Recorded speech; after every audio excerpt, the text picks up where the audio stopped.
Good evening everyone.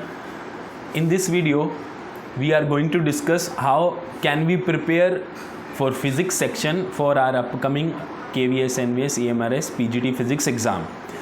देखो, अगर मैं सीधी बात बोलूँ तो अगर आपको फिज़िक्स को प्रिपेयर करना है तो आपको क्या करना पड़ेगा, अपने कॉन्सेप्ट्स को अच्छे से क्लियर करना पड़ेगा, नंबर 1। नंबर 2, उसकी बार बार रिपीटिशन करनी पड़ेगी, प्रैक्टिस करनी पड़ेगी। तो इससे आपका आराम से प्रिपरेशन अच्छा हो जाएगा और आपको हर बार एक्यूरेसी पे ध्यान देना है। प्रैक्टिस से अपने आप आपकी स्पीड बन जाएगी।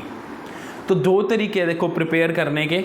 एक वो तरीका जिसमें अगर आप 4-6 महीने आपके पास है तो कैसे आप अच्छा पेपर दे सकते हो। एक वो जिसमें आपके पास आप 2-3 साल को टारगेट करके चल रहे हो कि 2-3 साल में मुझे बहुत अच्छा होना है। एक वो तरीका बताने वाला हूँ। तो सबसे पहले मैं बताता हूँ कि अगर 2-3 साल लेके चले तो हमें कैसे फिज़िक्स करनी है। देखो, अगर मैं बात करूँ कि अगर आप अभी शुरू कर रहे हो, आप पढ़ाना शुरू कर रहे हो, ठीक है, स्कूल में टीच कर रहे हो, आप अच्छे से पढ़ा रहे हो, आपकी थ्योरी क्लियर हो जाएगी वहाँ से, ठीक है। न्यूमेरिकल्स भी आप NCERT के करवा दोगे, आपका स्टेट बोर्ड है करवा दोगे, लेकिन न्यूमेरिकल्स आपके मतलब उतनी अच्छी ग्रिप नहीं बन पाएगी। तो सबसे पहले आपको ग्रिप बनानी है। ग्रिप बनाने के लिए आपको कॉन्सेप्ट्स क्लियर करने पड़ेंगे। कॉन्सेप्ट कैसे क्लियर होंगे, उसके लिए आप क्या करेंगे, कोई भी स्टैंडर्ड बुक आप फॉलो कर सकते हो जो JEE नीट के लिए हो, या फिर आप क्या कर सकते हो, कोई यूट्यूब चैनल फॉलो कर सकते हो जो JEE या नीट के लिए प्रिपरेशन कराता हो, और उनको फॉलो करना है, उनके नोट्स बनाने हैं। उसके बाद में उन्हीं नोट्स को पढ़ना है। उन नोट्स को पढ़ने के बाद में उससे शॉर्ट नोट्स, मतलब उस नोट्स को पढ़ना है, और कोई ना कोई आप JEE या नीट की बुक सॉल्व करेंगे पैरेलल में।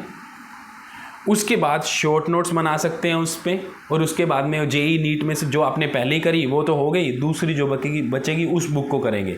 तो इससे आपके कॉन्सेप्ट बहुत ज़्यादा स्ट्रॉन्ग हो जाएंगे। लेकिन इसमें बहुत ज़्यादा टाइम लगने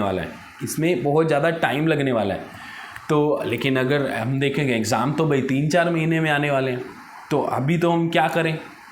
तो इसके एक अल्टरनेट वे है, ये है कि अगर हम प्रैक्टिकली देखें, अगर हम क्या करें, स्ट्रिक्टली एनालाइज करें प्रीवियस ईयर की KVS, NVS, EMRS या नीट के एग्ज़ाम्स, इवन JEE मेन के एग्ज़ाम्स को, तो लगभग सारे क्वेश्चंस NCERT से ओरिएंटेड हैं। NCERT से डेराइव किए हुए हैं। सब कुछ NCERT से डेराइव क्यों है। अब NCERT से डेराइव करने का मतलब ये नहीं है कि NCERT के बैक एक्सरसाइज क्वेश्चन है।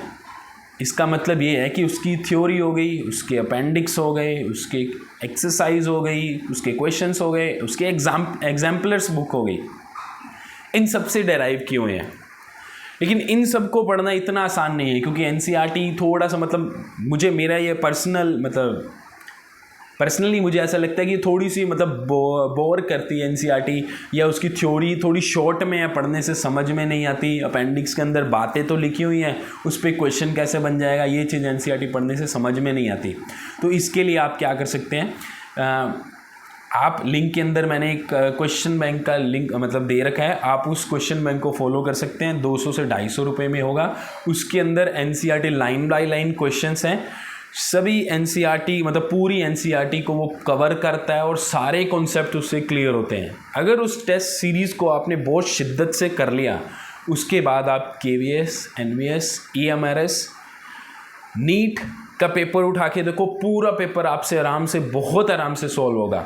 और JEE का अगर मैं बोलूँ तो 80% बोल रहा हूँ मैं, वैसे 90-100 तक भी जा सकता है। 80% JEE मेन का पेपर आराम से सॉल्व होगा। अब ऊपर का 20% में क्यों छोड़ रहा हूँ, क्योंकि कभी कभी JEE मेन के कुछ क्वेश्चंस हैं वो NCERT के बाहर से भी होते हैं, जैसे क्विंकर ट्यूब हो गया, इस टाइप के टॉपिक्स NCERT में नहीं है, लेकिन कभी कभी इन पे क्वेश्चंस आए हुए हैं, ठीक है। तो लेकिन आज के टाइम में तो वो भी बहुत कम हो गए हैं, आराम से सॉल्व होंगे। तो उस क्वेश्चन बैंक से आप बहुत स्ट्रॉन्ग हो जाने वाले हो, ठीक है। तो इस तरह से आप फिज़िक्स को स्ट्रॉन्ग कर सकते हैं। अब आप पे है कि आप 2-3 साल देना चाहते हो, then go for the previous plan. अगर आपके पास टाइम कम है तो फिर आप उस क्वेश्चन बैंक को कीजिए, अच्छे से शिद्दत से कीजिए, पर उसके लिए बेसिक नॉलेज एटलीस्ट आप बना लेंगे। और एक आशीष अरोड़ा सर की चेकलिस्ट वीडियो है, अगर आपकी थ्योरी बहुत अच्छी है और आपकी बेसिक नॉलेज है न्यूमेरिकल की, और वो अगर चेकलिस्ट आप समझ पा रहे हो, तो वो चेकलिस्ट आपको नेक्स्ट लेवल पर लेके जाएगी।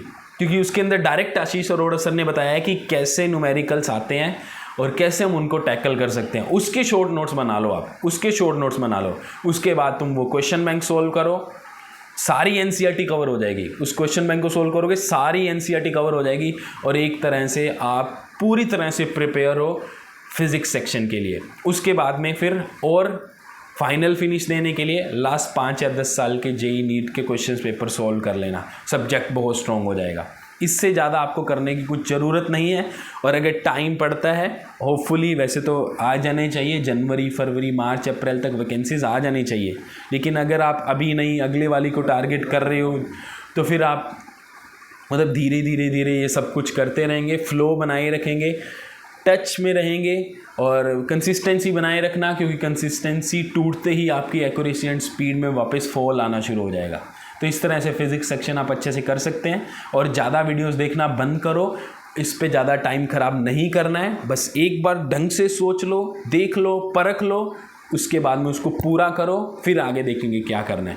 डेली टास्क बनाओ कि मुझे कि रोज़ ये 30 क्वेश्चंस, ये 40 क्वेश्चंस या ये 20 न्यूमेरिकल्स, मतलब प्रैक्टिकली सोचना है कि अगर आप स्कूल में पढ़ा रहे हो तो ऑब्वियसली आपके पास टाइम कम होगा ना, तो फिर रियलिस्टिक गोल बनाओ कि मुझे रोज़ 20 न्यूमेरिकल्स करने हैं, मुझे रोज़ 30 न्यूमेरिकल्स करने हैं, मुझे रोज़ 40 न्यूमेरिकल्स करने हैं, या मुझे 20 न्यूमेरिकल्स और ये मेरे को 2 पेज पढ़ने हैं। जितना आप कर सकते हो उतना रियलिस्टिक गोल बनाओ। जितना ये लाइट रहेगा उतना अच्छा रहेगा। देखो बैग के अंदर जितनी बुक्स कम रहेंगी उतना तेज भागोगे, ठीक है। और ऐसे ही मन को इतना भर लिया, लोड ले लिया, भाई सब यहीं पर जाके रुक जाओगे। हमें लंबा चलना है तो चलते रहना पड़ेगा, ठीक है। कंसिस्टेंसी सबसे मेन फैक्टर है, कंसिस्टेंसी बनाए रखना।